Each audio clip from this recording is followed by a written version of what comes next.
trust is without borders. Let me walk upon the waters wherever you would call me. Take me deeper than my feet could ever wander, and my faith will be made stronger in the presence of my Savior. Hi everyone, Charles here with you on a Saturday morning. Well, I hope you're all enjoying your weekend. I thought I was going to enjoy it also, but I need to keep track of the news, and so I was making the rounds of the sites that I usually use, and I ran across something from the Associated Press that just shot my blood pressure up. Another excellent example of the hypocrisy and the duplicity and the Peronism of Pope Francis. Here we go.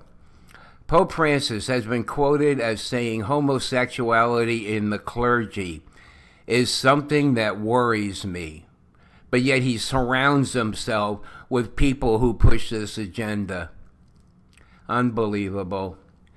In excerpts from an interview to be published soon in a book, he was also quoted as saying, "In our societies, it even seems homosexuality is fashionable." Italian daily Corriere della Sera's website Saturday ran book excerpts. Separately, the Italian news agency ANSA quoted Francis in the book as labeling as an error the argument that having gays in convents isn't so grave. Francis says there's no place for that kind of affection among clergy. In the interview, Francis says homosexuals shouldn't be allowed to become priests or join other religious orders, even while living in service to the church, the Christian community, and the people of God. Catholic teaching considers homosexual activity sinful. Well, that's the end of this very short article here by the Associated Press.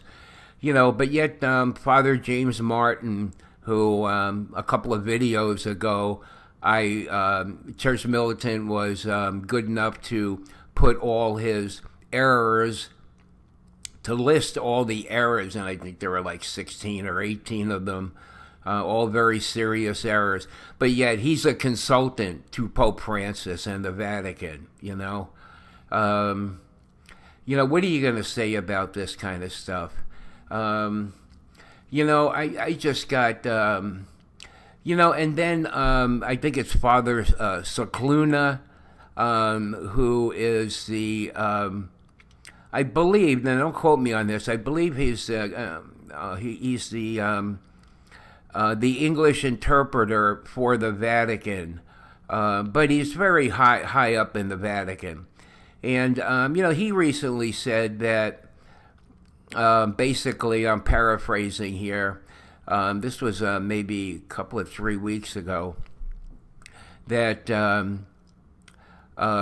the Pope is reforming the church into, basically what he wants, And again, this was mentioned in my last video by the speaker, who is Christopher Ferrara.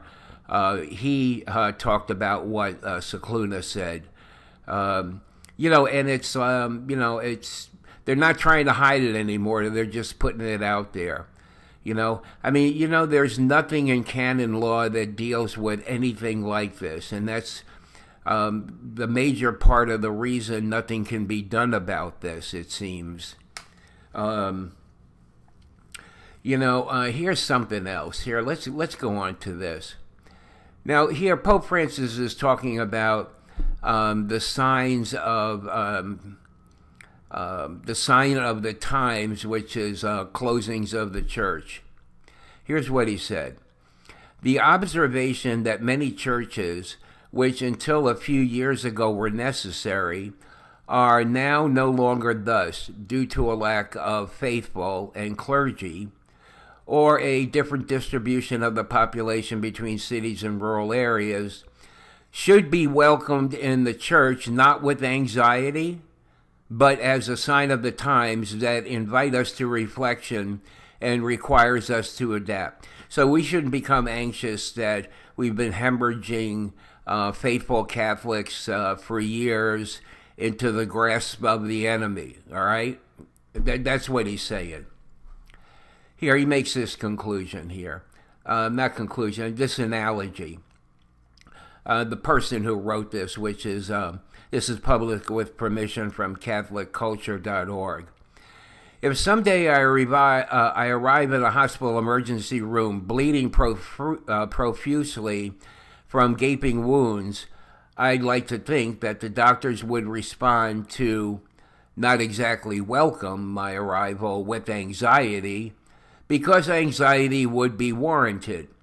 The doctors could choose to let me wait a bit while they reflected on the hazards of modern life and the best ways to prevent whatever sort of accident had befallen me. But if they did, they wouldn't be very good doctors. In fact, if I survived, I might have a strong case for malpractice. Our church has been hemorrhaging members for decades now. The closing of churches is a symptom of a serious pathology. Yes, reflect on the causes, certainly. Think about how to adapt.